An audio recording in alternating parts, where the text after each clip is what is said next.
really important as parents that we do give the message to our young people that their self-worth does not depend on their Leaving Cert results, and that we have that unconditional love and pride for them no matter how they achieve. It is just one part of their life and one part of their life's experience.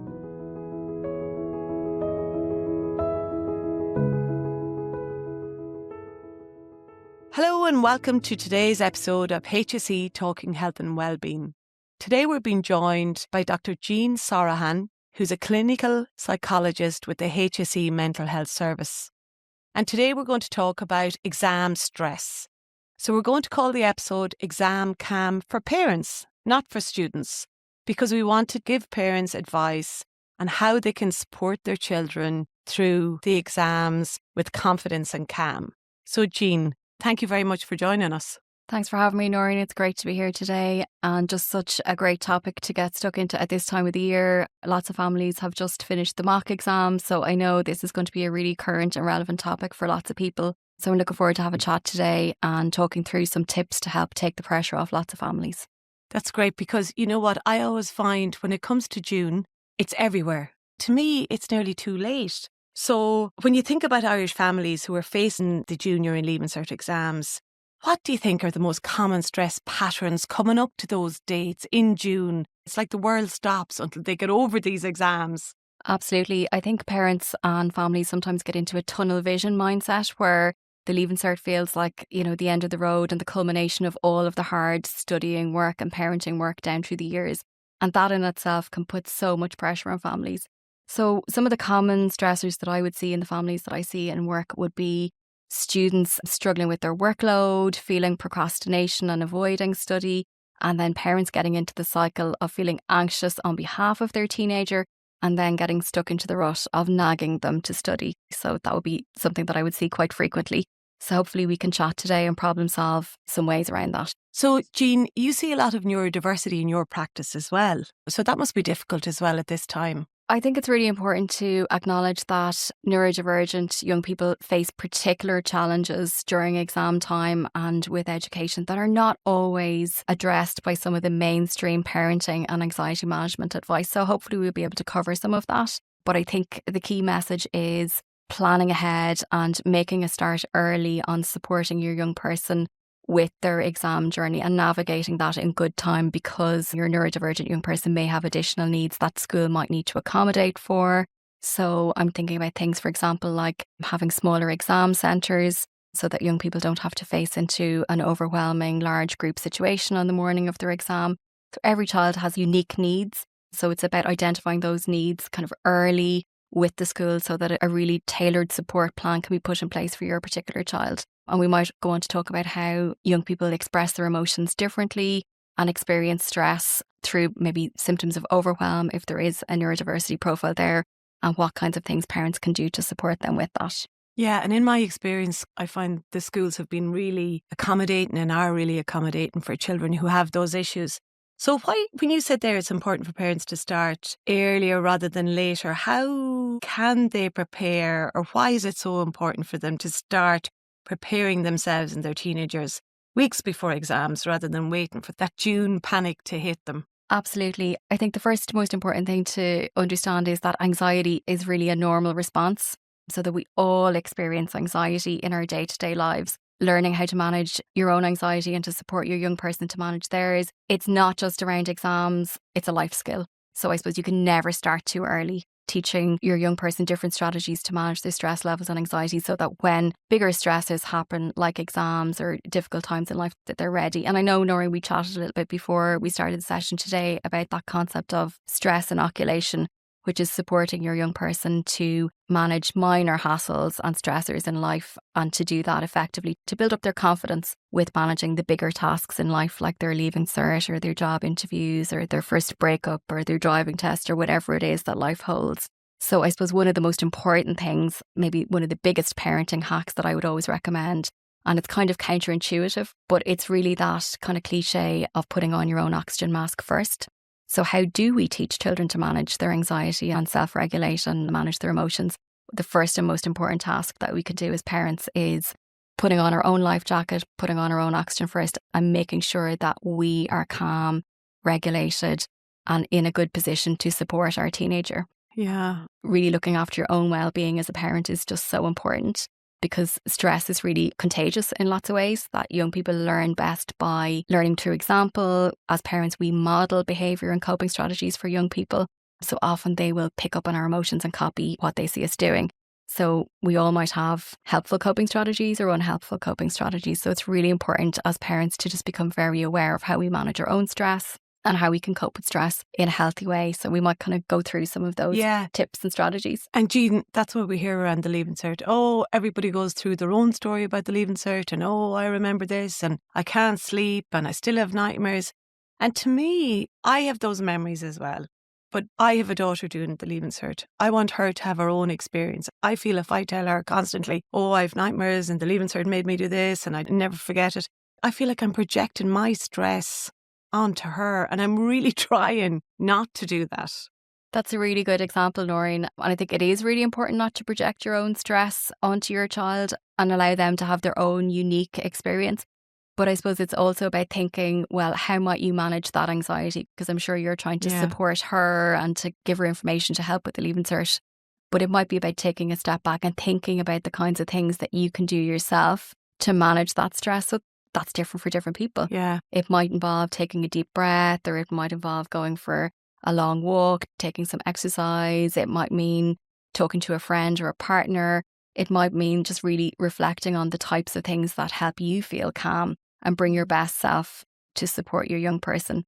But in that, I think there's also a really valuable role for your own experience of the Leaving Cert. So as we mentioned earlier, anxiety is a normal and universal experience. And I think it's okay for our children to know that, you know, we experience anxiety sometimes.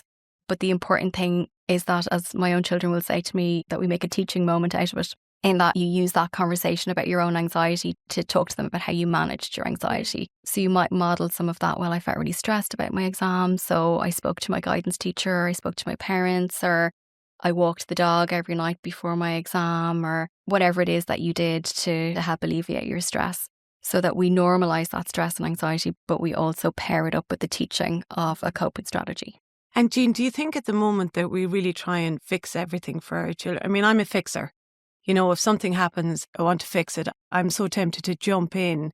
And do you think as parents, we're trying to fix it and we're not allowing children to go through those stressful moments so they can cope with the exam or missing the bus? Or like, it's simple things sometimes I think that kids can't cope with now. So when it comes to the bigger things like the Leaving Cert, it's really, really hard for them.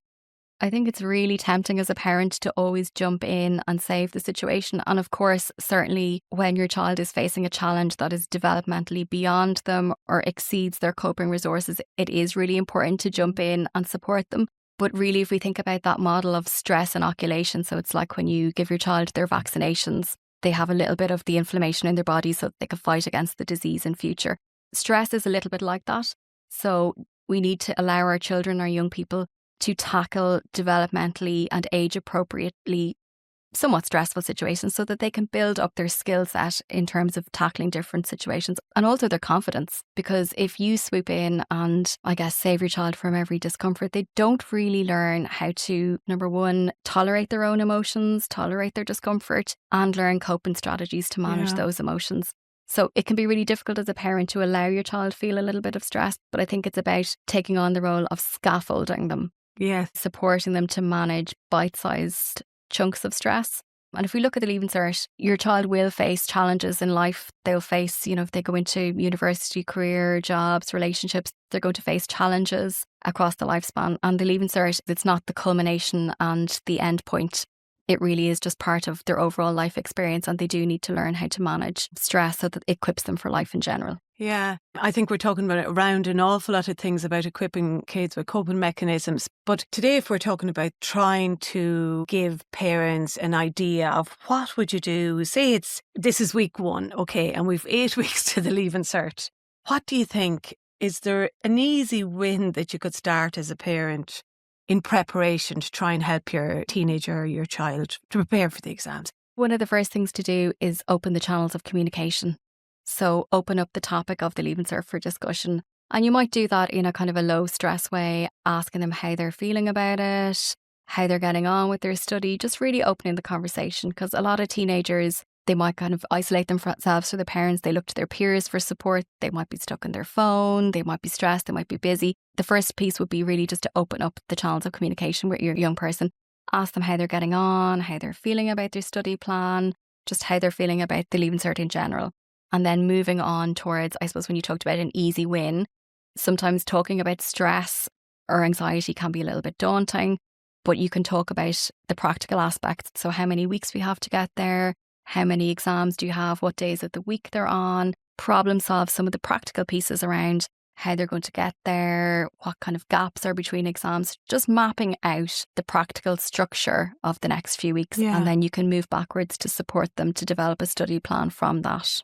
Yeah, so just to open the conversation. And it's so true, because really they do look to their peers about what's coming down the road, really. And I've noticed that if you ask too many questions, that isn't a good thing either. So you have to be gentle with those questions that you want to ask them so that they don't feel like you're questioning them.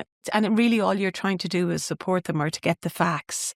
So I suppose parents could even look at the timetable themselves and start looking at that type of thing to start preparing. The other thing is sleep and meals, that type of thing. Parents can really support with that, can't they? They can. I think easier said than done, as you know, as a parent of teenagers. But I think our sleep and appetite and our general routines are such a good barometer of well-being. So I know, coming from working in youth mental health, these would be some of the core foundations of managing your anxiety and managing your stress levels, is the importance of keeping a really nice steady routine, particularly at times of stress or chaos or unpredictability in your life. So as parents, it's really about supporting your young person to make healthy choices in terms of sticking to regular meal times, regular bedtimes. I think sometimes supporting them with, for example, meal prep, so that you've got handy, healthy snacks ready to go, so that they're not reaching for the Monster and the crisps all the time, just supporting them to have a healthy, balanced lifestyle. Also encouraging them to keep up with their friendships and their activities a little bit. So sometimes young people who are very focused on their study just want to get absorbed into the study, and they kind of neglect other aspects of their life, like taking exercise or fresh air, keeping up with their friends. But what we do know from the general research on stress management is that social support is so important to our well-being. And also exercise is so important for helping the body to stay calm and to manage our anxiety. So really gently nudging your young person, your teenager, to keep up with those healthy routines at times of stress. The other piece that can be a battle in a lot of households is the phone use. Yes. So again, supporting a young person to build a study timetable that they can stick to. But a lot of parents that I would work with would report conflict over phone use. We spoke earlier about starting early. So having an agreement with your young person around phone use and kind of trying to stick to that. So obviously they want to check in with their friends. They might want some distraction and following their interests, but really getting an agreement early on in the process about phone use and the limits around that, so that you're not having that battle every day, which will just add stress to a situation unnecessarily. And Jean, when you talk about communications, those open, honest communication channels, to keep them open, because, when kids come to do their Leaving Cert, a lot of the time now, because of TY, they're 18 and 19 years of age. They can make their decisions. You can't force them to study. So what we're trying to say to parents here at the moment is just try and facilitate whatever you can.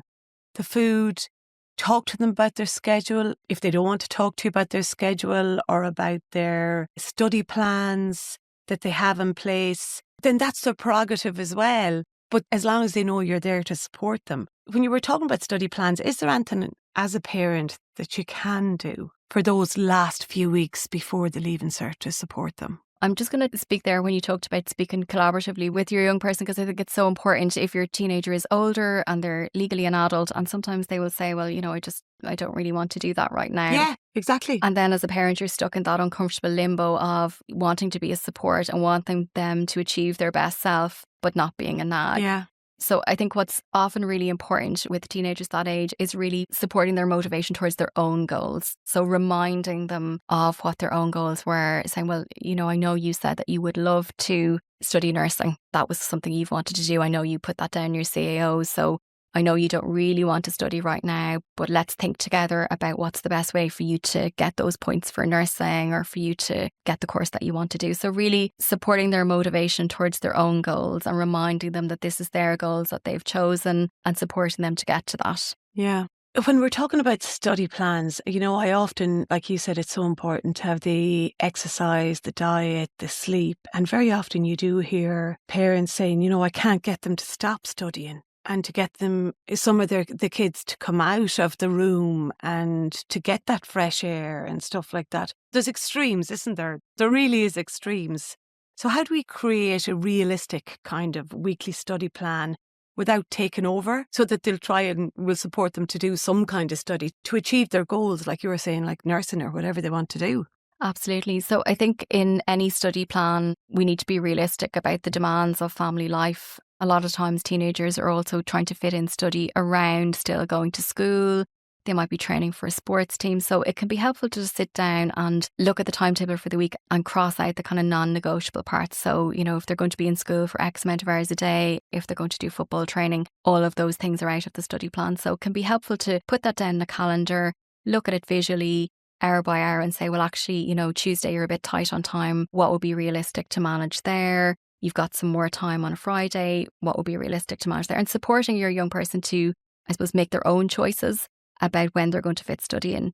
The other thing that we talked about there is also the optimal kind of level of stress for studying. So you did talk about sometimes young people who are very, very anxious and very, very motivated and they don't actually want to take study breaks. Yeah. But we know from cognitive psychology and our research in that area that there's kind of an optimal zone for learning, and that we know when people are kind of not motivated enough and anxiety is low, they maybe don't focus very well. But we also know at the other end of the extreme that when people are very, very stressed and, for example, tired or lacking sleep, information processing just doesn't work very efficiently and we don't learn efficiently. So it can be sometimes helpful to talk to your young person about that.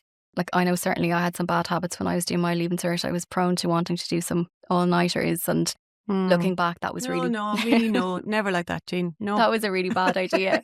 I could have done more with your style, Noreen. That was a really bad idea because we know that sleep deprivation in particular really impacts on our ability to function cognitively. So learning, memory, retention. So it negatively impacts. So you don't want to get into technical theory with your teenager. Yes. But it is about balance and encouraging balance. So the teenager who won't study at all would be at risk of not achieving their goals. And then the teenager who won't leave the bedroom to eat or exercise or see granny on a Sunday is at risk of kind of burning out and becoming overly stressed. And neither of those are in the optimal learning environment. So it's about trying to achieve balance and support them to recognise that balance is the best environment for learning. Yeah. One of the things I always think in these days is, and it's a friend of mine said it to me, is that, okay, we want everybody to achieve their goals. It might take them a little bit longer these days, but there's so many ways around everything. So you know what? If you want to do something, you can do it. You might have to go around the houses a little bit, but that's okay too, And I'm sure there's things that I say as a mother that aggravate my children to the limit. And particularly around exam times, or I do know if I ask too many questions or on the way home, she really just wants to just chill and be on her phone. And I've kind of realised that now. But is there certain phrases that we use that increase stress for them? Absolutely. As we're talking, and we talked before, I'm always called to mind of that viral YouTube video that went around a few years ago about Robert studying for his Irish oral exam, or rather not studying for his Irish oral exam. And I hope Robert, if he's listening, did wonderfully in his exams and is having a very happy life. I'm sure he is. But his mum was a classic example of the kind of stress that we're talking about today. Okay. And she goes into his bedroom and, she's got an irritated tone of voice. She's asking, what is he doing? She's quizzing him on his Irish vocab. And then she compares his performance to Sarah. Oh, yeah. Who's surely going to get an A. So that's an example that we're all prone to as parents on times of stress. But I think that's just an example of some of the things that maybe are less helpful. So maybe not putting too much pressure, not doing comparison to peers or siblings, not saying, well, your brother Jim was studying 5 hours a day at this stage. Yeah. It's really about focusing on the child's own unique needs. I think going in with a gentle startup, like, how are you getting on? How are you finding it? A lot of the teenagers I would work with, I find it helpful to actually ask them, what could your mum and dad do that would be helpful for you? Yeah. Because sometimes, teenagers are very capable and competent and they feel like they've got this. And what they actually need from mum and dad is something different. They don't need mum and dad to be the teacher as well. All of a sudden as well, 8 weeks before or 6 weeks before. So if they just come up to them and say, look, what can I do to get you through this? Absolutely. So asking, well, what can I do to help? And it might be something practical, like, could you get me some more foolscap pages? Or it'd be really great if, I had a lunch ready for tomorrow, ready to go. Or would you mind telling the football coach I can't make training this week because I'm so stressed? So you don't know what it's going to be. But I think the first step is asking them, because sometimes young people will identify something that a parent hasn't even thought of as being supportive for their mental health and their stress. Again, in the vein of keeping it collaborative, asking them, let me know what feels tricky and together we can figure it out. Or if you notice that your teenager is feeling stressed, you could say something like, I know this feels like a lot right now, but I'm sure we can figure this out together. Or if we take it one step at a time, we'll get there. So really coaching them through this and not taking a confrontational style. Not being punitive, really just trying to be very encouraging and collaborative. And then I was reading something there that said things that you could say is, have you revised enough or done enough? You could say, well, turn it around positively and say, what one thing have you done that you've nailed today? So reframing it exactly, well, what went well today? What do you feel comfortable about? What do you feel confident about today? And as exams gets closer then, what simple coping tools do you think every teenager should have practiced really before they walk into an exam hall? I think it's always really helpful to have, I call it the toolkit of practical coping strategies that you can pull out and use in a lot of different stressful situations. So I would always encourage young people that I work with to be able to practice deep breathing. There's a lot of nice exercises online or videos that they can get to guide them through it, but really just the basic strategy of taking some nice, slow, steady, deep breaths, because we know for a fact that that calms the nervous system and calms the body. So when you're walking into an exam hall and you feel stressed and nervous, you can do your breathing straight away. The helpful thing about that is that you can just do that anywhere and nobody else needs to know that you're doing it. So taking some nice deep breaths. The other thing is having some positive self-talk that they've practiced. So talking to themselves in a really positive, upbeat way to support their own confidence. So telling themselves that, I have this, I've got this, I can do this, I'm going to do my best.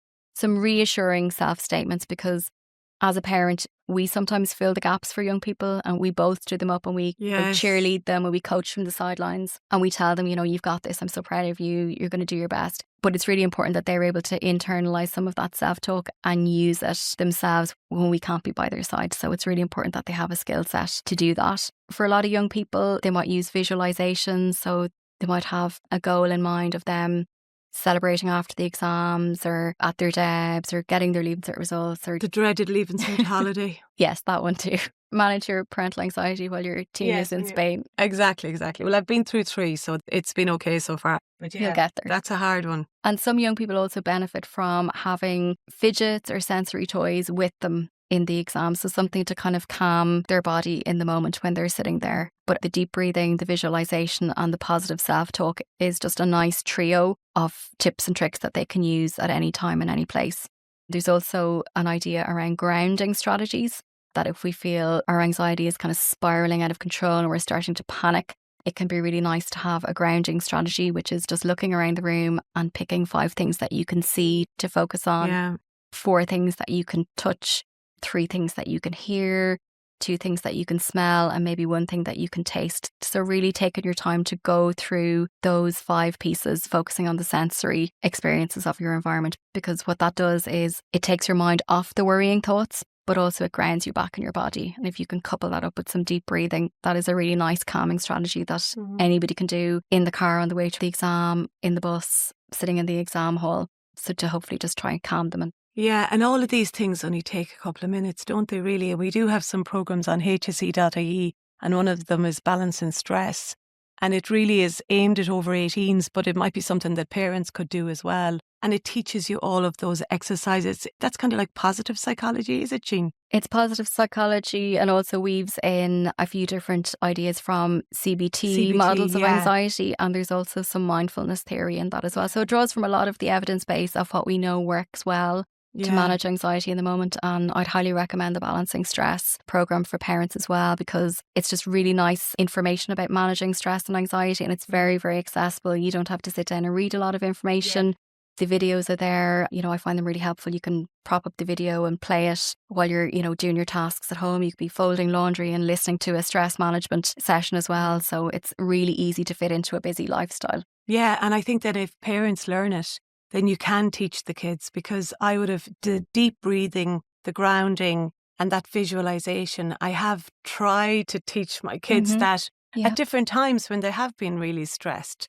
Now, they looked at me kind of funny when I started, but I just have to say, look, I've used that before interviews or before I've gone into like a podcast, like doing a podcast like this, interviewing somebody, that I have to do that. And it does work. It really does work. And it's so simple. I'm sure it is taught to kids throughout school, but maybe they don't realise it at the time how important it is. You've hit on something there, Noreen. It's really important as parents that a child might learn something in school, but when we as parents are modelling something in day-to-day life, it really helps our young people to generalise that skill out into day-to-day life. And as we talked about earlier, parents are really the role models for the young people and how to manage stress and anxiety in real life situations. So if your young person can see you taking a deep breath or going for your walk or practicing your grounding or whatever it is that calms you down, that really shows them how adults manage stress and how that we all need to develop these skills in our life. Yeah. And I suppose that's the whole positive reinforcement and stuff. And then there's practical preparations that we can do maybe the night before the exam or even the week before. Like I remember I have 2 kids who are dyslexic and they wouldn't mind me mention it.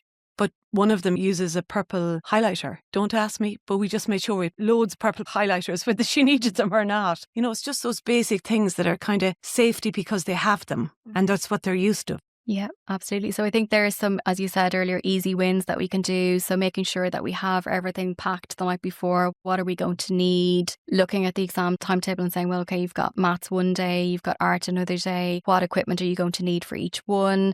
You've got young people who've got practical exams where they need different props or equipment. So just looking ahead, and I suppose that's something that you can support your teenager with, having everything that they need in the one place, supporting them to have their snack, their drink, whatever they might need for their own comfort, just so that that's not something they need to think about or worry about too much in the morning. So it's those easy wins as well, setting yourself up for success, I think, as well. Yeah, one thing, just again, one other thing I remember, if you fuss too much about them in the morning or the night before, it drives them crazy because already they said, I have this, I've got this.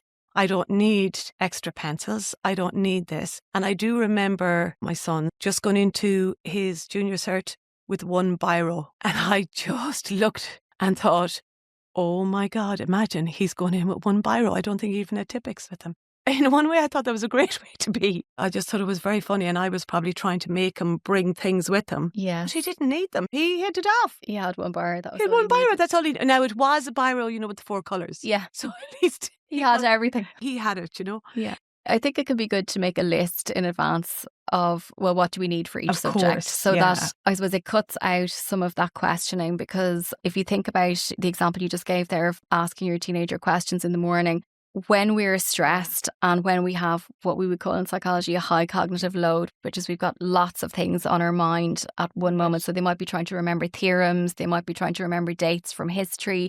Yeah. They might be trying to remember poetry for their English exam. There might be a lot going on. And then if you're coming in asking questions, have you got the biro? Have you got the bag? Have you got the drink? It's just not really helpful in that moment. And when we're stressed, there's probably, you know, a limit to what we can take on board. The other thing I think is so important as well is to really recognise if there are red flags for kids. And if it's just something that the exam stress is just tipping over into something more serious. And how do you know? Supposing if your child is a little bit of an anxious person anyway, but then coming up to the exams, how do you identify those things? Because that really scares me. Mm-hmm. Yeah, and I think it's a concern for a lot of parents. The first thing is really trusting your own parental instincts. Nobody knows your child like you do. And I think in general, if a parent has a suspicion that something is wrong, they're very tuned in. Okay. It's really worth listening to that instinct and making time to open up the channels of communication. But some general signs kind of from the outside looking in, and it can be hard to spot sometimes. So looking for signs of low mood with your teenager, for example. So are they more withdrawn than normal? So over and above just going off to the room and studying, are they isolating themselves from family members and friends? Are they avoiding communication? Do they look sad? Do they look upset? Are they more irritable? Particularly, there can be gender differences in how people express emotions. So you might see some young people just being a bit more irritable and angry rather than sad. So that's a time to kind of pause with your young person, open up the channels of communication and ask them how they're feeling. Is there anything that they need some help with?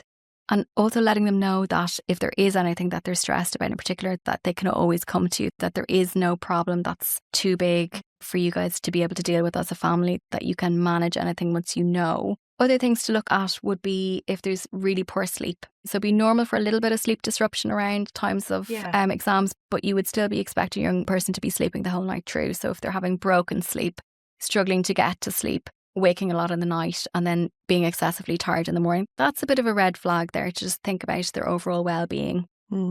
Loss of appetite, so avoiding meals, and not just maybe skipping breakfast before an exam, but skipping lots of meals, or overeating or undereating.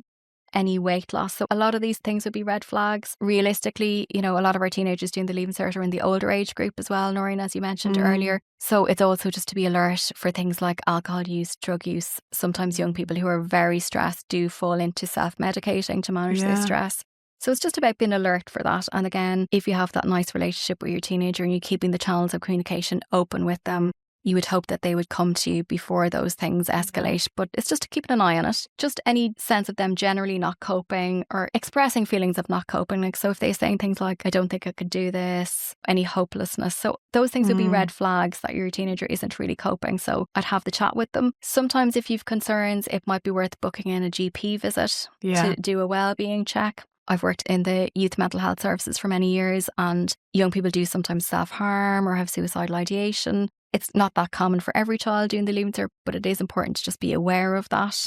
So really supporting your young person to open up to you if you have concerns about anything like that, just really naming it with them and encouraging them to speak to you in the first instance. Jean, what do you think if there was an aunt that they get on well with, or a neighbour or a friend, that they might talk to them before they talk to you? You know what I mean?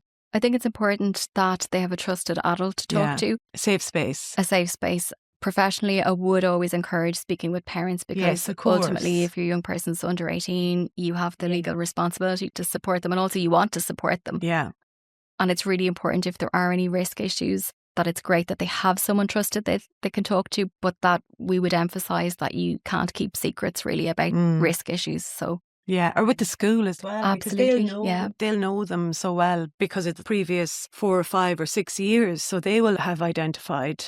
And schools seem to be so aware of kids now and how young people and their behaviours, they watch out for it. They really do. And schools will make accommodations if a young person is struggling with their mental health around the time of their Leaving Cert. They will give as much support as they can. They will look at giving them a smaller exam centre or someone to check in with. So wellbeing is just really the most important thing. So if you see any of those behaviour changes that we talked about, or your young person really struggling with very low motivation or poor self-care or difficulty keeping up with their typical routines, they're all red flags that first of all necessitate a conversation and checking in with your teenager, and then maybe a GP visit as well, which will be the route to accessing mental health services or supports. And the thing is, this isn't just around exam time. This is like with your young person in general. But what we're saying here is that because of the stress levels of exam time, you might notice it more, or it might heighten those anxieties. But this really is for general information for dealing with young people, isn't it? Absolutely. It's just really to be aware of and to be in your consciousness as a parent of how to support your child if these things do arise. So I think that communication and relationship is always just so key. But it's really important for parents to know where the supports are out there. Yes. And the HSE do have CAMS, mental health services, and primary care psychology services. And your GP is always a really good port of call. It's so difficult for kids these days coming up to the Leaving Cert, and they feel like, we said in the beginning, that the Leaving Cert is the end goal, and it's like as if we have to perform in a certain way, or we have to get the points, or I really want to get this particular subject or particular course. And it's not really, is it? But it's hard to teach kids that, isn't it? It's so difficult, and I completely agree, Noreen. Around the time of the Leaving Cert, we're all bombarded with Leaving Cert information in the media. Young people in schools, they're exposed to information about the points race. They're doing their CAO applications.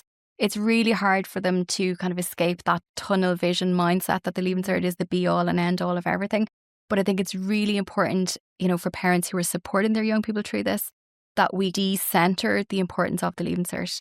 So that it's just a part of your life, that it's one step towards another part of your life. Like obviously if a young person really wants to go to university and college and further education, it is important, but it's only one of life's many challenges and goals and achievements. And I think as parents, it's about supporting our young people to take that wide lens perspective. So kind of zooming out a little bit and not putting so much pressure on just this one event. Okay, so it's decentering. Yeah, that's what I would call it. Yeah, So kind of taking that wide lens view, that instead of the tunnel vision of the Leaving Cert being the be all and end all, just viewing it as, yes, it is an important milestone, but it's not the most important milestone. And I think a lot of the time when the Leaving Cert results come out every year, I find it really refreshing. We have a lot of personalities or well-known people who come out and say, well, actually, do you know, I didn't do that well on my Leaving Cert, or I didn't actually do a Leaving Cert, but I've managed to do really well for myself in life, in my chosen career or my personal life or my professional life. And I think those stories are so important because we can kind of lose sight of them around the time of the Leaving Cert,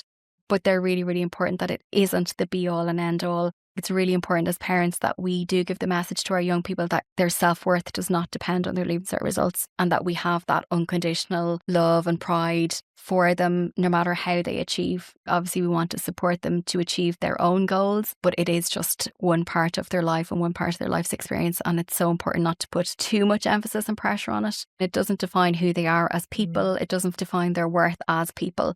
And I think just viewing exams as a life skill that they will have to master. They will have to manage other stressors in life, and managing their exams is just another skill set to learn. Yeah, and like I said earlier, there's so many routes that people can do now. There's PLCs, there's all the trades. If I only knew then what I know now, but it's the truth. You can do whatever you want, but it just might take that little bit longer. And that's it, really. For our parents that are listening today, what would be the 3 key messages that you would say to them, particularly during this exam season? Because it is a season, isn't it, really? Absolutely. So first of all, yes, this too shall pass. It is just a season and you will be through it before you know it. So that's the most important thing, that it is a transient season of life and it's not the most important thing, and you will get through it. The other bit, as we talked about, it's not the be all and end all. Keep it in perspective. This is a small part of your young person's overall life, a small part of your parenting journey. It feels very intense and stressful, but really important to keep it in perspective and take that wide lens view. The other bit is, I think this is my main parenting hack, is really just put on your own oxygen mask first and self-regulate as a parent. So if you're calm and focused and feeling well in yourself as a parent, you're going to be in a much better position to support your teenager no matter what stressors come up on the day. Yeah. Look at Jean, thank you so much. I hope that gives parents some reassurance and that they're doing the best that they can, and just to keep at it and just try and get them through it and support them in whatever way that they can. So that's all for today's episode. A huge thank you to Dr. Jean Sorohan for this practical steps around exam time. For parents, check the exam dates, print the timetable, have one calm chat with your child if they're ready for it and if they want to have that conversation. And small steps can build that as the weeks go on, really. You'll find most of this advice at hsc.ie/mental health/exams. And Spun Out has some great advice as well on exams and how to handle exam stress. So please like and follow our podcast on whatever channel you are listening to today, and share with a friend or colleagues who may benefit from the information that we've shared. If you want to contact us, please contact healthandwellbeing.communications@hse.ie. And thank you for listening.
Devices encourage us to be passive. We can very easily get sucked in and locked in. Rather than doing that mindlessly, do it mindfully.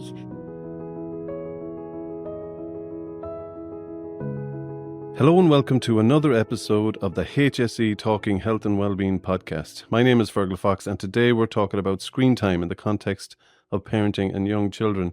Now, this is an issue which many parents are increasingly concerned about, and it causes issues in many families.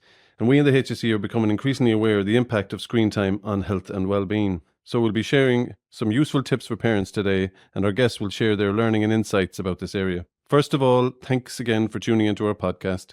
Please share this episode with a friend or a group that you think will share your concern on these issues raised and could benefit from the advice.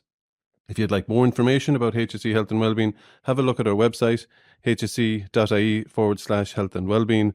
Follow us on X and take a look at the HSE Health and Wellbeing YouTube channel. And if you want to register for our e-zine, you can email us at healthandwellbeing.communications@hse.ie.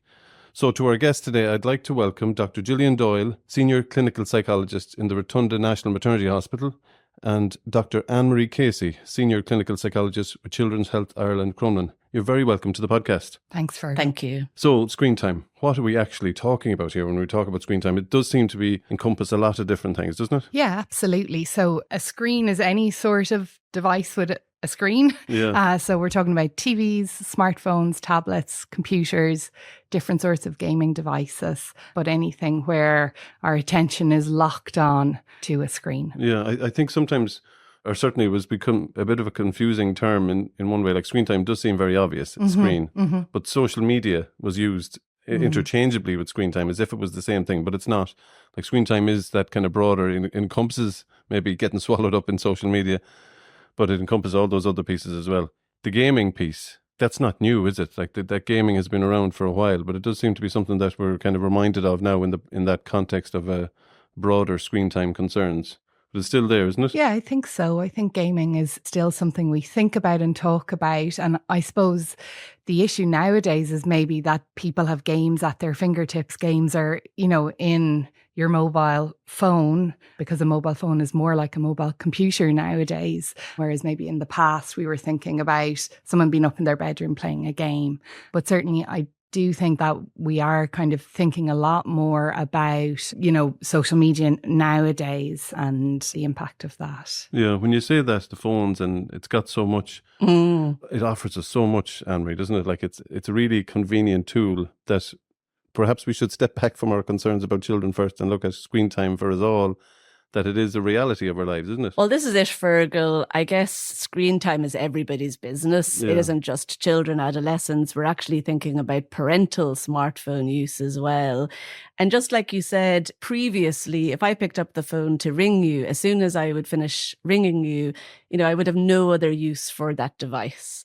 Whereas now with smartphones, once I've finished talking to you, I can check the weather, I can look up my recipe, I can do my banking, I can sort my kids, activities out, I can answer emails. So you've literally got the world at your fingertips, as well as the potential for scrolling, as well as the potential for finding yourself down a rabbit hole of kind of exploring what else. Yeah, I think the rabbit hole is a good description of it, or you get into any little trench about any topic and your internet's at your fingertips and it's all there, whether you have the apps or whether you're just on search engines. It's just, there's nearly too much information at our fingertips. Absolutely. And it's very hard to pull back from it or to put it away. But as Anne-Marie says, it's such an important device. There is no going back. Yeah. Maybe phone is not a good name for it anymore. Yeah, maybe it's a mobile computer. I think if I was thinking that when we were researching this topic, if we could change it to a mobile computer, it might actually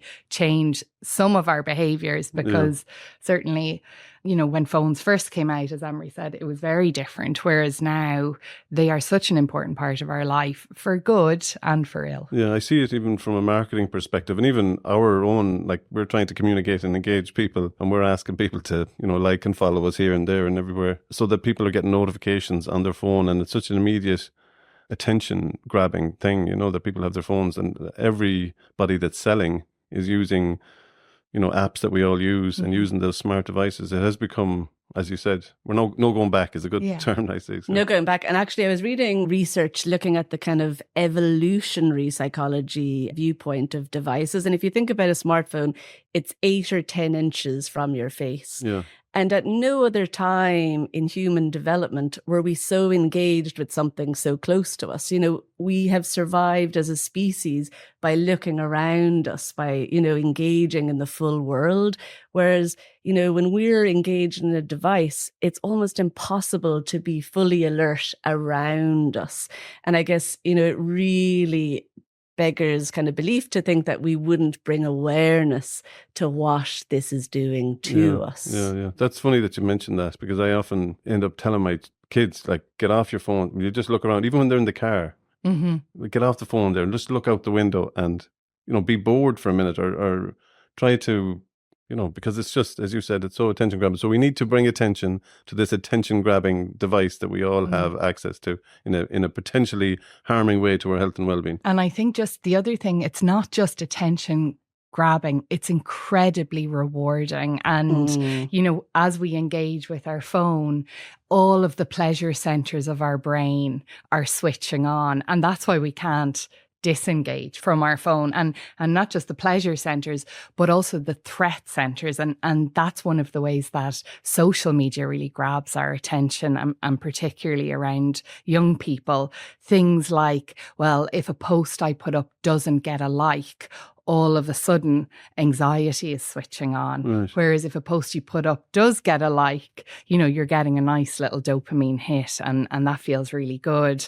And so we want to do more of the thing that makes us feel good and less of the thing that makes us feel bad. And so we want to plug in. Yeah, so it's really cleverly designed to give you that little feedback, as you say, that dopamine feedback, and keep you hooked. Yes. And we all know these apps, like, you're talking about your Facebooks, your Instagrams, your TikToks, your whatever you have yourself. So it is evasive, isn't it? It's all around us. Yeah. You mentioned the research there. Is there anything else, like you two guys are working in taking a closer look at this area? What's the research kind of telling you, other than the things that you mentioned already? Well, the research actually has a name now. It's called technoference, and it's looking to see how are devices interrupting daily life. Research is showing that, we can spend as much as 3 to 6 hours a day and can pick up our devices 50 to 60 times a day. There's also research emerging in England. It was a cohort of 500 adults to show that people are using their phones 11 hours a day, with an additional 3 hours with TVs and other gaming. So if you think about 14 hours a day and how much awake time you have, how is it interrupting your daily activities? There's a lot of research coming out on parental smartphone use and its impact on attachment, its impact on the first 1,000 days of a little infant and toddler's life in terms of their attuned caregiving, that sensitivity at that time of development where you need the external environment, you need the sense of attunement of your caregivers to watch and give back what consistent caregiving you need. Yeah, don't move away from that now. That is absolutely enormous, isn't it? So the technoference, I love that term. That's great. I think that's going to grow in terms of awareness. I've never heard that term before. The issue that you mentioned then about the engagement with the first 1,000 days, and I suppose it's been able to read somebody's face, isn't it? And the eyes, and that if you're giving attention to something else, isn't it? And it's interesting because when Anne-Marie was talking about the distance you hold your phone from your face, and through evolution we've evolved to look around, there's one instance where that isn't the case, and that's with a baby. Because actually, generally, if someone is holding a baby, they're holding the baby at the same distance from their face as they hold their phone. If you're cradling a baby in your arm, but if you have your baby in one arm and your phone in the other, and you're looking at the phone, then that baby isn't getting that real close face-to-face connection that they need to learn and develop. And that is how a baby learns and develops, through feedback from their primary caregiver at that really close distance, because they can't see beyond that. Touch and expression and everything. Absolutely. And so if their caregiver isn't looking at them or is looking at a phone, then they're just not getting that feedback. So it sounds like research is exploding in this area because of the different types of concerns that are coming up around it. Absolutely. And Fergal, there's a very interesting experiment called the still face experiment. Now, this dates back to the 1970s with Ed Tronick, an American psychologist. But it's literally a 2-minute lab experiment where you've got a little infant and a parent, and they're playing and interacting. The mom looks away and looks back with literally a still face. And the little baby, is looking out, kind of pulling at the mom's attention, and mom gives nothing back. Very quickly, the child gets so distressed, it body arches, it's crying, it's very emotionally distressed. The mother looks back again and engages with the child, and the child very quickly soothes and gets back to that kind of euthymic goodness that is happening in their relationship. So in that 2 minutes, it just goes to show what a still face can cause in a child's inner state. And this is kind of used in the technoference research as an example of when we're totally absorbed in technology, we are not engaging with the people around us. And that is very distressing in terms of our human relationships. Yeah, it's funny when you mentioned that expression back to a child. We're all taught automatically that when you see a child looking at you, you give them a smile, or you give them, I see, a child looking at you in the shop, behind the mother, and they're looking up to see what kind of warm expression you're going to give them, but they expect that. That's interesting. That's really sad that, that's an absolute need. We kind of take it for granted. And in developmental psychology, we call it the serve and return. Yeah. So literally, a child has to be smiled at to know how to smile. A child has to be spoken to, has to be played with in order to know how to play. So these serve and return human interactions are actually gold in terms of our development. Yeah, we don't even realize the child. We're teaching and learning ourselves. In terms of content, like we said, content matters. How can we engage with our children on the content that they're looking at? Some research suggests that a parent, like if you put the device as the apex of a triangle with parent and child, then if you can interact, ask questions, what do you see here, or what's going on, or tell me about that, or who's that unicorn and what's their magic power, then we're kind of engaging with the young person. And it's like a story. It's like a story. So that can change the impact of the device on the child. And, I think there is research that shows that can have some kind of positive impact on language acquisition. But there's oftentimes apps are advertised as being educational or, improving IQ. There's no research for that. That's just something that's a kind of an advertising gimmick. So again, it's kind of... maybe designed to take a bit of guilt from the parents for the increased screen time. Yeah, maybe. But just be wise to that. Yeah. These things, there's no research, but certainly we can sit down and enjoy something and be playful and engage with TV shows or games with children. And I guess if you think about how we've evolved, we are wired for social interaction. And that metaphor that we mentioned earlier, serve and return, those interactions are, at the seat of development, social, emotional and cognitive development. And there's a lovely one, I was thinking about the playground the other day, and I saw a parent having earphones on as they were pushing their child on the swing. And actually, if you think about if that person didn't have headphones on, what's your natural thing you do when a child is on a swing? You go, wee, wee. And if we look at what's happening cognitively and socially emotionally for that child, there's vestibular brain activity. And with that is the motor coordination, it's your language learning centers. So Mother Nature provides parents, mothers and fathers with these opportunities to accentuate the development of their children. We on a swing, you're not even realizing you're doing it, but all the time you're accelerating the learning of this child. You pop headphones on and your attention is brought immediately away from this vital development you're providing your child, even on a swing in a playground. That's a beautiful example, yeah. And really what I'm picking out from there, that term you use there, social and emotional development, that seems to be key. It comes up for us a lot in terms of our mental well-being work and a real priority focus for children. So we're talking about this technoference can have a massive impact on that. Yeah, it can have a massive impact on, every area of a child's development, from kind of physical development. So when we're thinking about like eye health, ear health, how physically active, how physically fit they are, through to their kind of emotional well-being and their cognitive development. And we'll talk a bit more about that as we go on. One thing I would like to say before it is a lot of this research is very new. Right. The sample sizes are small, so it's hard to be really definitive about it. But what we do know is that across the world now, scientists, researchers, academics, governments are beginning to take note and to think, we need to actually do something about this. And really interestingly, now some of the tech companies are also taking note and beginning to make changes.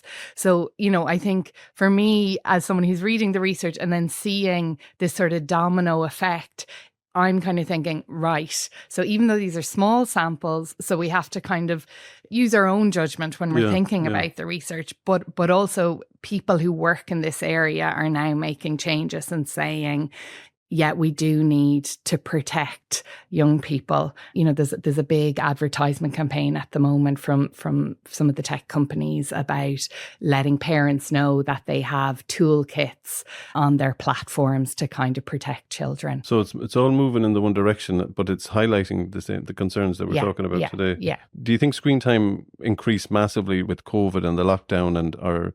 we're talking about parent screen time as well as the children's screen time. But my sense of it, and maybe that's I feel a bit guilty of it, but my screen time absolutely increased during COVID. And I know there was nearly like forgiveness for youth screen time at that time. Tell me that I'm not abnormal in that context. Yeah, well, I definitely think anecdotally that's what you hear and it's what the research shows as well. And, certainly education moved online, didn't it, for a period of time. And so school was screen time. School was screen time. And, I think teachers did really well to try and engage kids.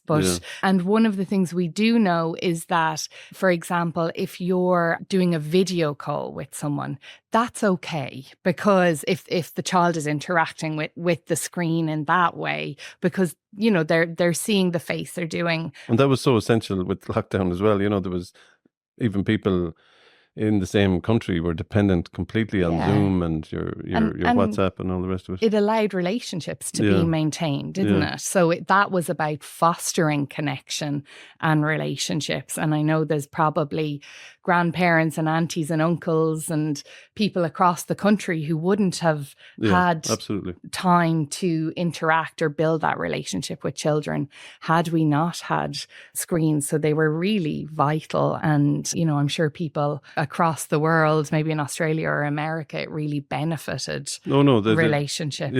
My sense is we haven't said, okay, that normal needs to be, we need to come back to a new normal. And when the new normal now is a bit more acceptance of that increased screen time. And that's not a healthy addition to us going forward, I guess. So it's how do we accommodate the benefits while being aware of the costs, isn't it? When you bring it down to the kind of brass tacks of it. So what would healthy screen time look like? We've said we kind of have to accept it. We've kind of accepted that, as you said, this is reality, can have a benefit to us. But what would healthy screen time look like in terms of your work and the advice the HSE has given out here today? Well, as all psychologists would say, that depends, Fergal. But I would recommend looking at the HSE page, Screen Time and Young People, that we have developed with the HSE. In there, it goes through looking at the stage of development of a child. So what does a 0 to 18-month-old need? What do children, as they go through their stages of development, need? And we would say that all of these conversations need to happen in the context of relationships. So it's about family agreements. It's about negotiation. It's about looking at the nuance of the benefits of gaming. Gaming is a play-based activity. It's creative. There's risk-taking. It can expand your creativity repertoire. And also, you have to have conversations around, is it interrupting sleep? Yeah. What is the blue light? What kind of downtime is your child having? Is your child able to regulate the transition from being gaming to being off gaming? So we really are inviting families to have agreements, to have conversations, and to engage with. Just like Gillian was saying, not all devices are negative in terms of those video calls. That's an interactive family experience when you're calling an aunt in Australia, for example. Devices encourage us to be passive. So we can very easily get sucked in and locked in. Yeah. And so what Amory is talking about here is, rather than doing that mindlessly, do it mindfully. So, that we start with ourselves. And, most devices now you can check, as Amory said, how often you're on them. So what's my own use? Yeah. What's it impacting? How am I using it? Am I using it to regulate myself? And then you expand that conversation. What are the kids using? When are they using it? Why are they using it? Are we as a family using devices to help our kids regulate? And does that need to change? So what are the behaviours that aren't serving us, and what are the behaviours that are serving us? That being said, with smaller children, less is better. Okay. So, and I think all the recommendations are saying that. And the other thing to know is that devices in the background count. So if in the background of, so if there's a TV on, for example, and life is happening around it. Life is happening around Okay. it. And I think again, if we mindfully think about that, if anyone has been in a room with a device, even if it's on in the background, your eye is drawn to it. That's the nature of how these, the colours attract the human eye. So small children are no different. So that counts as screen time. So it's important just to think about that. Yeah. And what are the times when in your house there is no device on? Yeah, we have to scratch your head there. Yeah. I really like the piece around the conversation, because this does seem to be a process. You just said there, Gillian, about, you need to reflect on this yourself before you go socializing or laying ground rules or trying to have the conversation. A couple of our podcasts in terms of healthy child development in relation to, I remember our discussion around relationships and sexual health, that was all about prioritizing the conversation with children at different ages. This seems to be one of those, it's a healthy thing to do, to talk to your kids, obviously, but this is a tough subject. It may be a tough nut to crack, so we need to do that personal reflection and then bring it to the family members. And I love the way you said, look, when do we not have a screen on here? That could be a point of discussion to start with. And when, as you said, when are we being overly passive? Isn't that the term? Or? Yeah. And I think the other thing about these conversations is they have to be dynamic. So one of the things we know is that children change all the time.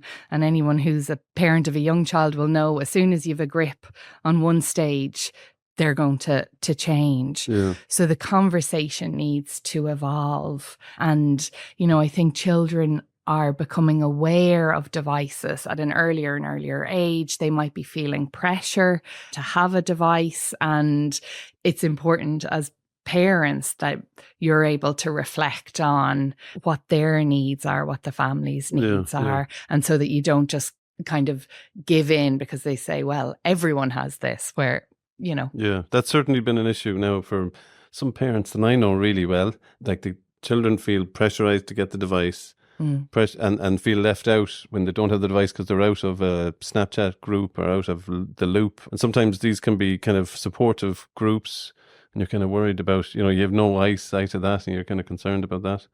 But that pulling into the device, early teens is a concern. And I think it's so interesting. If you flip that right around, that argument, the question is, are your kids missing out by having these devices? Are you missing out on opportunities to be more aware of your inner state, how you regulate, how you kind of manage a highly anxious situation. Are you missing out on opportunities for play, for reading to your child if you've got a Tony box in the room doing the stories for you? You miss out on your child asking questions, wondering about, that's what I think is so interesting about like adolescence and the rituals of this time of development. Are kids missing out by being so reliant on an external device and not having these vital opportunities around this moratorium of change as they, reach into young adulthood? Yeah. You're highlighting loads of good parenting advice there. Yeah. And it comes back to that piece that we're talking about you talk about this. You need to talk about anything or everything. And if you don't have that talking space, you don't have anything. You don't have a relationship. And that's it. I mean, the talking space embedded in that is trust, isn't it? It's about honouring and respecting, that there's two sides, honouring that the algorithms of these devices can pull you in ways that you lose your own kind of self-control. And you bring that as an adult awareness, you bring that as a child awareness. I guess awareness is key to bring a curiosity around what changes need to be made to your device use. So I want to go back to the different age range recommendations. Now, you gave us the message there, Gillian, about that video call is kind of like, we accept that. That's a good thing. There's human being talking to each other, communicating, sharing. You can see the human expression and all the rest of it. That has that. But what age range were you saying that, they shouldn't have screens, shouldn't be given, phones to children of any... Well, what age range should we be concerned about there? Again, I know, and Anne-Marie has already said this, it depends. We're psychologists. Each child is unique. Each family is unique. There are kind of broad stroke guidelines. I think a phone, having a personal computer in your pocket, the world at your fingertips, that's a big decision, I think, to make. And so the different things that a parent might reflect on is, what is my child's capacity to problem solve? What is their capacity to make thoughtful decisions? Can they reason things out? Do they have logic? Can I trust them? And in what way? Can I trust them to say no if they come across something that they know they're not supposed to be looking at? What are the conversations I've had with them about personal safety? So I think that decision to have a phone is a big one. And, I'm also very aware that some families maybe feel they don't have a choice but to give a child a phone at an early age. There's certainly pressure there, but I think what you're highlighting is good there, that a safety conversation is definitely the start point, isn't it? Yeah.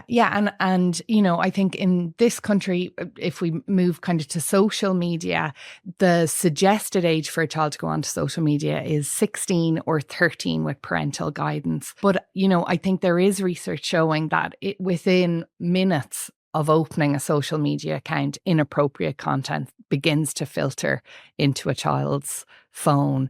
So prior to taking that step, which is obviously a step beyond device use, it's important that certain conversations have been had so that a child is feeling kind of safe and secure within themselves and who they are, so they have some sense of themselves. Yeah. So much comes back to esteem, self-esteem and good mental health. Go back to that social and emotional development that we talked about earlier on, that we're trying to instill these things in our children so they can stand up for themselves, or they can... they can see the world for what it is, the good, the bad, and the beautiful, Social emotional development is, the biggest predictor of school readiness in, the age 5 group of children. And if we're thinking, say, if you look at the World Health Organization guidelines, they will say young babies should have 0 screen time. But in culture and society, there's young Einstein programs on devices, and parents are kind of fed this knowledge that actually device use is good for infants. And I think we just need to challenge some of the sales speak that people are getting and parents are getting about the importance of device use, and just a cautionary tale on it might impact the social emotional development of our children. So when you talk about like the age ranges that you've got the guidance for. Under 18 months, we shouldn't have a screen unless that you're talking to your auntie and uncle or whatever. Yeah, no, there's no need. There's no need for a child to be on a screen. At that age, a child will get everything they need from the people around them. That is the best learning, and from the people around them kind of filtering the world. Like if you think of a caregiver, whoever that person may be, the child, the small child, and the world as the third party. So if you can talk and narrate the world to the child and you're doing that together, then that's exactly what they need. They don't need a device. Okay. And for other ages of primary school children, or as children getting older, they're going to be looking at cartoons, they're going to be looking for screen time, be it or a game, or what's our advice with them? Again, we would caution having a prescriptive, X equals Y, but certainly for the under sixes, no more than an hour. And after that, it is in negotiation. And, Fergal, you'll probably find it yourself, like the more you negotiate, the more children feel like their voice is heard, the more they'll find the middle ground for you to find a happy medium in your family. I mean, devices, it isn't easy. I mean, we're all parents in this room and we've fought that good fight, but it is about finding that middle ground and, reviewing it, just like Gillian said, you're at the stage of your child's development where you think you have it, they move on.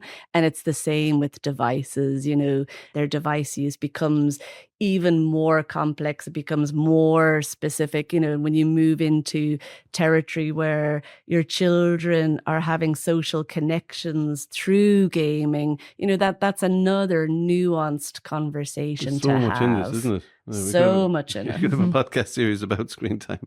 Yeah, absolutely. So you're staying there an hour for up to sixes. Is that what you said? Yes. The recommendation. And as you keep repeating, it's context, relationship, talking. So over sixes, what are we looking at there? Is there just an expansion of that time and all re-emphasizing that talking and discussion all the time? Yeah, I think that's where it becomes very nuanced and child and family specific. Right. So for example, if we're saying under 6, not more than an hour, you have to think you're not suddenly going to jump to, 4 hours. It has to be, in accordance with the child's needs. And, I think if as parents we can prioritize other needs, like is our child getting outside? Are they getting fresh air? Are they getting play? Are they being bored? And it's that constant, Mom, I'm bored. And yeah, that's great. Off you go and figure out something to do. As adults, I think sometimes we feel pressure to solve everything for children, but actually that's part of their development. And you'll see kids, they have great ingenuity. They'll figure things out. They'll do something really creative, but they have to be given space to do that. And so maybe screens come after all of those other tasks have been met. Yeah. And, I was thinking this morning, it would be lovely if we had, sometimes when we think about healthy eating, we think about that 80-20 rule. If we could have something like that in terms of screen time. So, 80% of the time we're meeting all of our other needs. And then that shorter period of time is a time where you can use devices. And, I 100% feel that devices are really helpful at times for people with small kids, people with bigger kids. There's tasks that need to be done. Yeah. But it's really important that devices don't take precedence over the other really important developmental tasks that children have to accomplish. Yeah, that's really the overall message of today's episode, isn't it? Like, these are useful, we accept these are part of our life, but if we're sleepwalking around this issue and we're parenting around this issue, we're not really getting our teeth stuck into it, we'll miss a lot of what we need to consider here. Yeah. And the value of having those conversations and building our relationship, using this as another challenge in the parenting. Like, this is definitely every parent I speak to has a kind of concern about this. Yeah, and research is now showing it's one of the top healthcare concerns among parents. And research is now suggesting that teenagers are saying we're on screens too much. Wow. So they themselves are beginning to recognise that this is an issue for them. And, I think Loneliness is high in Ireland. Growing Up in Ireland survey recently showed that 13 and 14-year-olds are feeling more anxious and having more low moods than ever before. So it's really important that their capacity to form relationships is developed in the real world, so that they're feeling, if they go into a room, that they can sit down and say hello to someone, and rather than sit down and go on the phone. And what you don't want young people doing is shutting down to manage, and devices can literally shut down your emotional regulation. And you need to experience, dysregulation to find how you regulate yourself. So this coping skills. These are the coping skills, essential coping skills. Yeah. You're saying so much truths there in terms of my own reality with my children, that I suppose what you're saying there, you have to let them live and not on a screen. And I love what you said there about being able to go into a room and talk to somebody. Because sometimes I think like social media is great, but it's nearly antisocial from what social was supposed to mean. When I was growing up, it was like engaging. You're going to a social, or you're meeting people and haven't been able to have a conversation. As you said there, Gillian, we need to be able to live in the real world. And even for you, Fergal, like, as parents as well, when we're sitting around the kitchen table and you pick up your phone, do you say to your kids, oh, I'm just going to answer Uncle Johnny here who's on the phone, or, explaining what your use is and the functionality of your use. So you're keeping the conversations live. Your attention isn't being drawn away without people knowing what it is you're doing. Are you having, a screen-free time around dinner, for example? These essential, rest and digest times with your family.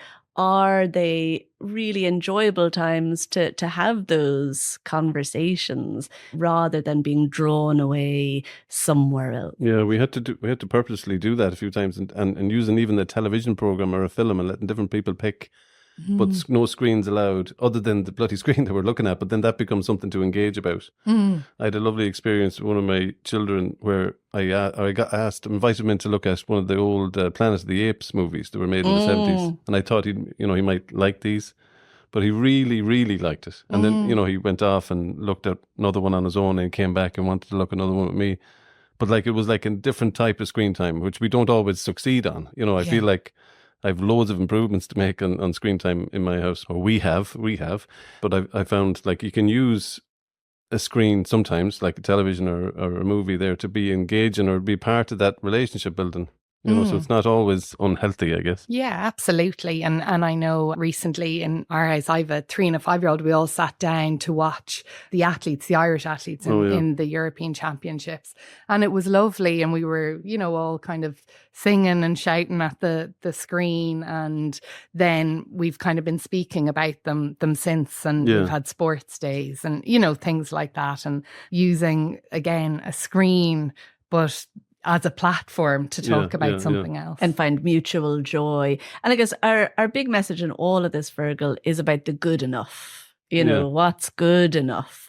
And, we talk about it in terms of parenting, we talk about it in terms of children's use, but it's finding that happy medium. Yeah. No, I think that's healthy. Yeah. So all that information that we're talking about here is on the HSE website under Screen Time and Young Children, which is under the mychild.ie program. We're very happy to be working with the Healthy Childhood program today in partnership on this episode. So I just want to go back to some of the key kind of messages that I picked out, and I saw you have a great video on that website as well, and it really highlights some of the things that we've been talking about, that age matters, that there's different content and screen time, and you've kind of highlighted that for the very young baby, that, the growing child in the primary school age, and they're coming to expect that challenge around, I want my own screen, and what we need to think about around that. But content matters. You mentioned safety, Gillian. Yes, absolutely. And that content theme, I guess, that doesn't get any easier as the teen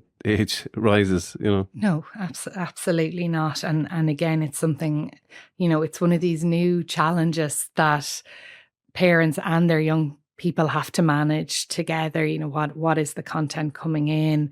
And when it's something that isn't suitable, does this young person know to walk away? Yeah. And can they say it to an adult and feel safe in doing that? And I think that's really, really important nowadays, because there's just, lots of different type of content that can be really dysregulating for a young person to see, and they need to be able to digest that. And that's one of the tasks of a parent, to help a young person digest things that they don't understand. Yeah. The amount matters. So we've age matters, content matters, the amount matters. And we talked about screen time. One of the issues that you mentioned earlier on, Anne-Marie, that I'd like to ask you about, and I know it's a concern for some parents, they tell me that, they're giving their child screen time in a game or something like that. And then they say, okay, your time is up. And their behavior over that 5 or 10 minutes, becomes it's like you're after pulling the seat from out under them and they're after crashing to the floor. There is an emotional reactivity that can happen. And for, Now it helps, I guess, when they know it's coming, but still there's an end to it. Absolutely, absolutely. And those kind of boundaries are important, but how do you bring around that boundary? Is there a transition period? Do you literally have... a warning time, you have 5 minutes left or 10 minutes left? And I guess if you use warning language, it can create a threat and danger in the child's mind. So again, how do you negotiate it? Can you go out together and buy a big egg timer, a giant egg timer with 5 minutes, signaling a transition time? Yeah. So again, it's kind of the positive language around it. It's flipping, again, the conversations towards, well, you're going to have opportunities for, this other activity. Right. But those transitions leading to, for a child to be able to anticipate this too will end. And again, those family agreements that you have will be all important, that this isn't coming out of the blue. Yeah. We have an agreement around this. We said... I had my voice, you had your voice. So again, in that negotiation is all important. But some kids, they'll need a little bit more, after they've been on a game. They might need more down regulation tools. They might need some kind of coping and skill-based activity to help. There's lots of kind of sensory toys. Some people might need just a quick run around outside. What does a little person or a big person's nervous system need to down regulate? And again, that will depend on the individual, what they'll need. Yeah, but there's great tips there. Thanks to a million for sharing them. I think they will definitely help. So we're just going through the priorities now. Age matters, content matters, the amount matters, background screens have an impact. That's one thing that you called out, Gillian, that maybe we forget that, or we don't. Absolutely, we don't count it in. It has that distracting element, and it takes away from what we're trying to do, have a relationship, talk to people. Yeah. Okay, there's another one here that you've kind of touched on it in part, but play is powerful, and you just mentioned there is even as coming away from your screen, getting involved in physical play or doing something. But you also mentioned it in terms of child development. Well, it's how children learn. They learn through play. And I think now we can even see in the curriculum, it's moved much more towards a play-based sort of curriculum. But it's so important for children to play. And it's so important for children to have sort of spontaneous play and risky play. And, I think if we think back to maybe 15, 20 years ago, children were kind of out and about a bit more, climbing walls, climbing trees, calling into the kids down the road. And the way society has gone, that's harder now. Less opportunities to jump in muddy puddles. There absolutely are, yeah. And it is important that we create those opportunities for our children and allow them engage in that sort of play. And if I watch my children, I can be guaranteed that within 5 minutes they're going to be doing something that's potentially going to, cause damage to the thing they're playing with or to themselves. And that's the way kids are. But that's how they learn limits. That's how they learn to be safe. And it's important that they're given that opportunity. And opportunities as well to fail. I guess we're in a society which is very perfectionistic in our tendencies, but allowing children to try out risky play, to fall off a tree, whatever it is, that actually is learning. That's a growth experience for development of young people. Yeah. I've seen so many children, like there's a trend now around making slime. Did you see this? Mm. And it's one of those messy plays. And even through COVID, I've seen a lot more children get involved in the likes of baking, which has got these it can be a messy task, but it's really pro-social. And as you said, like it doesn't have to be bloody perfect either. But like if you're doing that with a grown-up or somebody helping you, like that's just a beautiful experience. You're not going to even forget. And, again, when I was thinking about this podcast, I was thinking about, 20 years ago, oftentimes that phrase, children should be seen and not heard, was used. And, I think if you asked people nowadays, oh, is that still the case? People would say, no, it's not. Yeah. But actually, a lot of the time, children nowadays are seen and not heard because they're on devices. And so as a society, we probably need to tolerate children being children more. So when you're in a restaurant, it's okay for a child to be kind of running around or talking or being loud or whining, which I think has a special effect on the adult ear. But that's just kids being kids.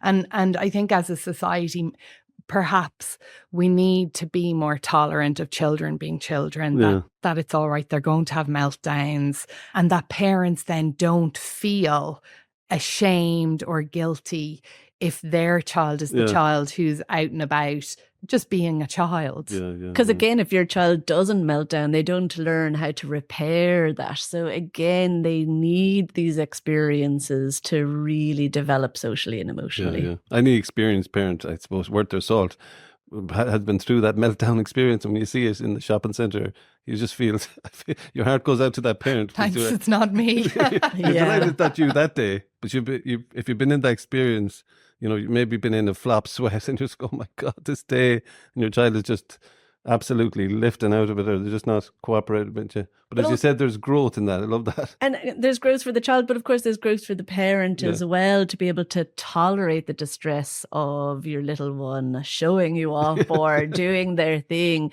That's a growth experience for a parent. And of course, as your child ages into adolescence, your heart is literally in your mouth, waiting for them to come home, waiting for, to hear them on the phone, that they send a text saying, I'm all right, I'm safe, whatever it is, So I think there's growth for both the parent and child to tolerate these experiences. So the next priority I want to highlight here is screen-free time. So they're a healthy thing to do. Absolutely. And, there are recommendations now that you would have screen-free days. And that just gives people an opportunity to do something else that the child isn't either working towards using their screen or regulating coming off of it. Cutting out the technoference. And again, if you think about that 8 to 10 inches away from your face, removing that distraction, of course, you're inviting in the world. What else is there in the world to take notice of, whether it's within your relationship, whether it's something around you. Only yesterday we were out in our back garden and I was like, where's that bird? And we were looking around for the bird singing, but if you don't have those opportunities, you don't get to see, well, who are the birds in my back garden, for example, No, that's a simple, good example. And the last priority shout out here is around parents modelling, so let's give some, as we kind of finish up this podcast, let's give a bit of encouragement to the parents here in a positive way, because we don't like parents are sucked into this vortex as well, isn't it? Absolutely. I think, again, we've kind of come full circle here. The first step is about developing an awareness of your own screen use and how you use it. And sometimes I think a screen or screen times for parents can replace taking a break, because there's this sense of, I can't be seen to take a break. But actually, it might be really nice for a parent to say, I'm just going to take 15 minutes here, or, I have my tennis lesson tonight, or you have your piano, or whatever it is that you're actually modeling then putting down your screen and living a life that's full, or I'm going for a walk with my friend. And so then your kids can say to you, oh, who's your friend? Who are you meeting? And, that's such and such, mommy. And so that's all kind of, modeling really nice, healthy behaviors. As Anne-Marie says, at certain times, maybe like the dinner, putting the phone down, just giving your full attention, or, sitting and watching a TV without having a screen in your hand at the same time, because so many of us are kind of half watching the TV and half on the phone. And your poor brain then is trying to do, so many different things. And, the adult brain needs rest as well. And I also think, just as I say that, I'm thinking about sleep, to give yourself time to down regulate in the evenings, so that you're not kind of in bed on your phone, because that disrupts, good sleep. Yeah. And I mean, if you're saying to your adolescent not to use a device to relax, you want to be sure that you're modeling that best practice yourself. Can you leave the phone at the door? Can you ziplock it? And actually research is showing, Miriam McCaleb in New Zealand, people are actually having to physically remove themselves from their phone because our attachment is such, because of the algorithms are so sensitive to, our needs and the function of these phones. Those dopamine hits. Getting these dopamine hits, the habits, the all-consuming nature of what these devices can provide. We literally have to leave them aside, give ourselves distance from them to be able to move away. So how powerful for our children to be able to see us modeling that. Yeah, that's a great message to finish on, I think. Okay, so I just want to thank you, sincerely for coming in today. It's great to have psychologists on to bring us through this kind of, as we said, there's so much content in this. And I know that you've both been a part of this special interest group in perinatal and infant mental health. Do you want to tell us a bit about that? You're working with other psychologists on that? We are a special interest group at the Psychological Society of Ireland, which is a 5,000 member group in Ireland. Our interest is in perinatal and infant mental health. It's advocating for the populations, and it's looking at the period of pre-pregnancy, transition to becoming a parent, and the first 3 years of a little infant's life as the dyad and the caregiving kind of village. So they're really, really precious moments, aren't they? And really, really important moments. So, we can think of that period of a person's life as the bedrock of what is to come for the rest of your life. So human beings are born with so much potential, so much opportunity to develop in every single way, we can imagine. And that is the foundation, that time in a human being's life. It's the time they kind of pour the foundation for what's to come. So there might be other topics. We may have you back on the podcast in the future. Thank you so much for coming and sharing your insights today. And I'd like to thank the Healthy Childhood Programme in particular for the support and input into this episode. And I'd like to also signpost you back to the Screen Time and Young Children page on the hse.ie website, where a lot of this information is laid out. And I'd really appreciate, you taking that time to have a look at that and sharing this podcast with anyone you think shares your concerns around screen time. And finally, I'd like to thank you, the listener, for tuning in to another episode of the HSE Talking Health and Wellbeing podcast.